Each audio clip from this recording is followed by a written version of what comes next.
जय हिंद। देखिए 2 अगस्त को मोदी जी ने एक नया प्लेटफॉर्म चालू किया पेमेंट के लिए, जिसका नाम है ई रूपी। ये यूपीआई की तरह ही काम करेगा, लेकिन एकदम यूनिक होगा। इससे चोरी नहीं हो पाएगी, जिस काम के लिए दिया जाएगा वही होगा। आखिर ये वर्क कैसे करेगा, इसको समझते हैं। बड़ा सिंपल सा चीज है, ये वर्क कैसे करेगा। देखिए, जो ई रूपी आया है वो एक्चुअल में ई रूपी ना होके वो यूपीआई का ही एक एडवांस वर्जन है। देखिए, रूपी यूपीआई के आगे ई रूपी कर दिए। अब यूपीआई है वो अलग टॉपिक की चीज हो जाता है। तो देखिए, इसका जो शुरुआत हुआ है 2 अगस्त 2021 को हुआ है, और यूपीआई जो था बहुत पहले से चल रहा है, 11 अप्रैल 2016 से ही चल रहा है। इन दोनों को बनाया है हमारी एनपीसीआई ने। ये क्या चीज है एनपीसीआई? इसको होता है national payment corporation of India. यही देश में जितना भी पेमेंट होता है, आप ट्रांसफर कैसे भी करते हैं पैसा वगैरह, इसी को ये सारा चीज कंट्रोल करता है। इसे कहते हैं, इसी के अंडर सब आते हैं, इसलिए इसे अम्ब्रेला कहते हैं। मतलब इसी के छतरी के अंदर सब आते हैं एनपीसीआई के अंतर्गत। अब ये कैसे काम कर रहा है समझिए ध्यान से इसको। ये है, इसमें मैसेज या क्यूआर कोड द्वारा आपको एक स्पेसिफिक कोई भी सुविधा भेजनी होगी तो ये क्यूआर कोड द्वारा आएगा। क्यूआर का फुल फॉर्म क्या होता है? Quick response. ये बड़ी तेज रिस्पांस करता है। कहीं पेमेंट कटाना है, क्विक रिस्पांस तुरंत ये काट देता है। अब किसी के पास ही छोटका मोबाइल हुआ है ये वाला, अब इसमें क्यूआर कोड आएगा नहीं, तो इसमें एसएमएस जाएगा, शॉर्ट मैसेज सर्विस। ये एसएमएस के थ्रू आपको एक कोड मिल जाएगा। वो कोड जिसको दीजिएगा उतने बदले आपको वो सुविधा दे देगा। तो ये आता कैसे, अब ये कैसे काम करेगा इसको ध्यान से समझते हैं। जैसे अगर सरकार किसी को कंबल देना चाहती है, तो सरकार के पास पहले यही 2 ही रास्ते थे, या तो उसको कंबल दे या तो उसको पैसे दे। बीच में से पूरा कंबलों गायब हो जाता था, पैसों गायब हो जाता था। किताब देना चाहती है तो भाई कोई भी चीज, या कपड़ा देना चाहता है, खाना देना चाहती है, तो सरकार के पास यही रास्ते। अगर सरकार खाना देगी तो कई तरह से घोटाला, लोग खाने का पैसा मार जाएंगे या खाने की क्वालिटी गिरा देंगे। अभी सरकार ने कहा था मास्क बांटने के लिए 20 रुपया की जगह पे 2 रुपया वाला मास्क बांट दिया था, 50 रुपया मास्क बोला था तो 2 रुपया वाला बांट दिया था। अलग अलग चीज में सरकार पहले देना कुछ चाहती है, वहां तक पहुंच नहीं पाता है, तो इसको ये पूरी तरह से खत्म कर देगा। क्योंकि ये स्पेसिफिक जिस पर्पज के लिए दिया जाएगा आप वही काम यूज ही कर सकते हैं, और जिसे दिया जाएगा वही यूज कर पाएगा। कैसे करेगा इसको समझिए। जैसे मान के चलिए ये एक किसान है भाई साहब, इनको, ये एक पर्सन है, इनको किस यूज के लिए सरकार पैसा देगी? सरकार ने इन्हें 1000 रुपया देना चाहती है कि आप जाके फर्टिलाइजर यूरिया वगैरह खरीद लीजिएगा। तो अगर इनको कैश पैसा दिया जाता तो कोई गारंटी नहीं थी कि वो यूरिया खरीदते कि कुछ और खरीद लेते। तो अब सरकार क्या करेगी, इनके मोबाइल पर 1000 रुपए का एक क्यूआर कोड भेज देगी। अब ये किसान सोचेंगे कि मान के चलिए, सोचा कि एक काम करते हैं, 1000 का यूरिया की जगह पे ना दारू खरीद लेते हैं शराब के दुकान पे। तो इनके मोबाइल पे आया है 1000 का क्यूआर कोड, इनको लगेगा कि भैया कहीं चलेगा। अब ये दारू के दुकान पे जाके कहेंगे कि हमको 1000 का शराब दे दीजिए, तो वो कहेगा क्यूआर कोड दीजिए। तो शराब के दुकान वाला जब क्यूआर कोड को स्कैन करेगा ना, तो उसमें ये इनवैलिड कहेगा। क्यों? क्योंकि इस सब के पीछे खड़ा है एनपीसीआई। एनपीसीआई जो है, इसने शराब वाले को ये वाला क्यूआर कोड का एक जुड़वा भेजा ही नहीं है। मैच करेगा तब ना पेमेंट होगा, इसने भेजा ही नहीं है। इसने किसको भेज रखा है? भारत में जितने भी यूरिया के दुकान वाले हैं उनके पास भेज दिया है यहाँ पर। यानी ये क्यूआर कोड अगर इन्हें यूरिया या फर्टिलाइजर खरीदने के लिए दिया गया है, तो एक ही साथ एनपीसीआई क्या करता है, एक इनके मोबाइल पे भेजता है और एक सिस्टम में अपलोड कर देता है, किसके? फर्टिलाइजर यानी यूरिया वाले के पास। तो यानी ये वाला क्यूआर कोड ये हिंदुस्तान में कहीं भी जाएंगे यूरिया वाले के पास मैच कर जाएगा, बाकी ये किसी को दिखाएंगे मैच ही नहीं करेगा। तो देखिए, इनको 1000 का यूरिया भी मिल गया, आई चाह के भी इसका दूसरा यूज नहीं कर सकते। जैसे मान के चलिए ये बाबा है, इनको 2000 रुपए का इलाज कराने के लिए सरकार ने पैसा दिया कि भैया आप जाइए 2000 रुपए का इलाज करा लीजिएगा, ये फलाना दवा खरीद लीजिएगा, आपके बुढ़ौती के लिए काम आएगा। इन्होंने सोचा 2000 रुपया का हमारे पास क्या आ गया है, क्यूआर कोड आ गया है, एक काम करते हैं 1000 रुपया का दवाई खरीदेंगे। पहले चलते हैं पोता के लिए ना खिलौना खरीद लेते हैं, हमारा पोतवा बड़ा हो गया, देख ना सीबीएसई बोर्ड वाला है यहाँ पे, इसके लिए सोचेंगे खिलौना खरीदने के लिए। अब खिलौना के जहाँ पे बिल बनवा लेंगे और कहेंगे देखिए हमारे पास 2000 का क्यूआर कोड है, आप इसी में से काट लीजिए, बस लो। खिलौनवा के दुकानिया वाला उस पर क्यूआर कोडवा को स्कैन करेगा ना, तो कहेगा इनवैलिड। काहे? ई भैया ई बैठल है कौन? एनपीसीआई। ये बहुत होशियार है। जैसे ही सरकार क्यूआर कोड देती है तो 2 गो देता है, एगो ई बाबा को देगा और जो दवाई इनको लेना है उस दवाई वाले के पास भेज देगा। इसका मतलब इनका 2000 का क्यूआर कोड इसका जो जोड़ा है मैच करेगा तभी ना जी, जैसे ताला चाबी मैच करना चाहिए कि नहीं करना चाहिए, तो इनका जोड़ा जो मैच करेगा दुनिया के किसी चीज से मैच नहीं करेगा। वो जब भी मैच करेगा तो दवाई वाले से मैच कर जाएगा। अभी जाएंगे 2000 रुपये जहां दवाई वाले को देंगे वो स्कैन करेगा, धड़ाक से हो जाएगा। यानी ये क्यूआर कोड जो एनपीसीआई देगी ई रूपी के तहत वो जोड़ा में देगी, एक आपको देगी एक दुकान वाले को। इसीलिए कहता है जिसको देगी वही यूज करेगा और जिस काम के लिए देगी वही काम कर सकते हैं। एक और एग्जांपल समझते हैं। मान के चलिए आजकल एजुकेशन में महिलाओं को एजुकेशन बहुत जरूरी है, तो महिला एजुकेशन के लिए बबनी को पैसा दिया गया कि जाओ तुम 5000 का किताब खरीदो, तुम पढ़ोगी देश आगे बढ़ेगा। तो 5000 रुपए की किताब के लिए इनके पास क्या भेज दिया गया, क्यूआर कोड भेज दिया गया, क्विक रिस्पॉन्स, तुरंत इनको पैसा मिल जाएगा। ये सोचेगी, सोच रहा 5000 की किताब खरीदने से अच्छा है ना चलते हैं ब्यूटी पार्लर में मेकअप करवा लेते हैं। मेकअप में पहले पैसा लगता है, कुछ कुछ कुछ कुछ पोत देती हैं सब, एगो झाड़ू रख ले रहती हैं छोट साइज का, अखिया उठा देती हैं, ऐसे छज्जा जैसन बना देती हैं सब। तो मान के चलिए मेकअप करा लेगी। अब मेकअप करेला के बाद कहेगी देखिए हमको मोदी जी ना 5000 रुपया का क्यूआर कोड दिए, आपको पैसा चाहिए ना, लीजिए स्कैन कीजिए।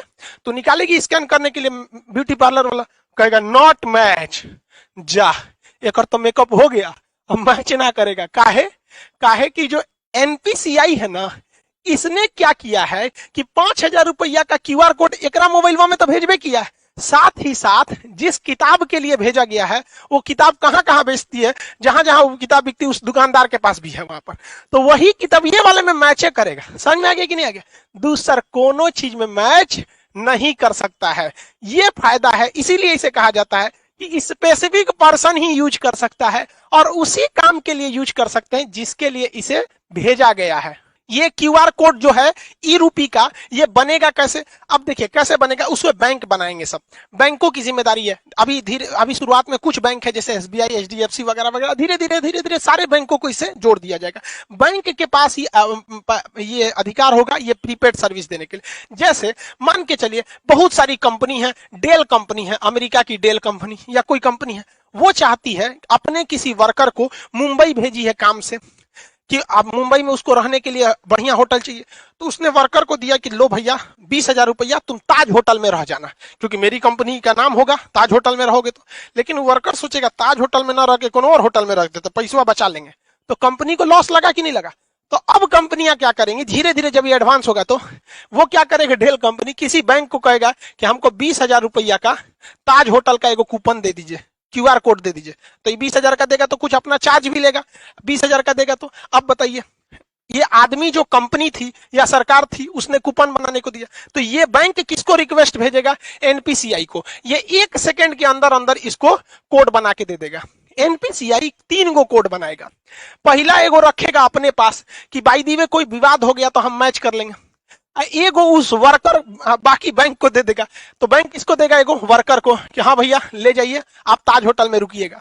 एगो स्कैन करने के लिए कहां चल जाएगा, ताज होटल के पास। अब लो तुम ओबराय होटल में लगाओगे, किसी और होटल में लगाओगे, वो सुनबे नहीं करेगा। क्यों? क्योंकि एक जोड़ा उस कर्मचारी के कहां पे था, वाउचर में दिया गया था मोबाइल में स्कैन करने के लिए। एगो किसके पास था, ताज होटल के पास, और एगो किसके पास है, एनपीसीआई के पास। कि बाद में कोई विवाद हो जाए कि ना मैच नहीं कर रहा है और कंपनी का ना ताजे होटल का ही है, मैच क्या नहीं करेगा, तो ये सुलझा सके।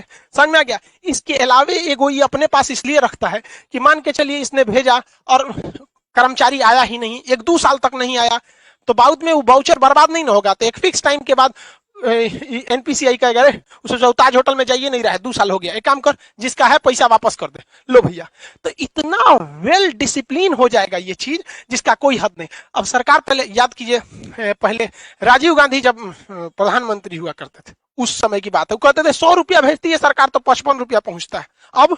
अब बताओ भाई, अब तो इसमें टेक्नोलॉजी का है, 100 रुपया भेजेगी सरकार तो 100 रुपया पहुंचेगा, और जो ने चीज काती भेजेगी वही चीज में पहुंचेगा, क्योंकि उसका जोड़ा 3 गो बनाया है। एगो एनपीसीआई रखा है, एक जिसके लिए आपको भेजा है, दूसरा जहां स्कैन करेंगे वहां पे। अब जैसे मान के चलिए किसी को, अब अपने इतना तो समझ ही गए, अभी सरकार ने कुछ मंत्रालय को इसमें किया है, आगे जाके सारी चीजों को इसी से जोड़ दिया जाएगा, वही काम ही आ सकता है।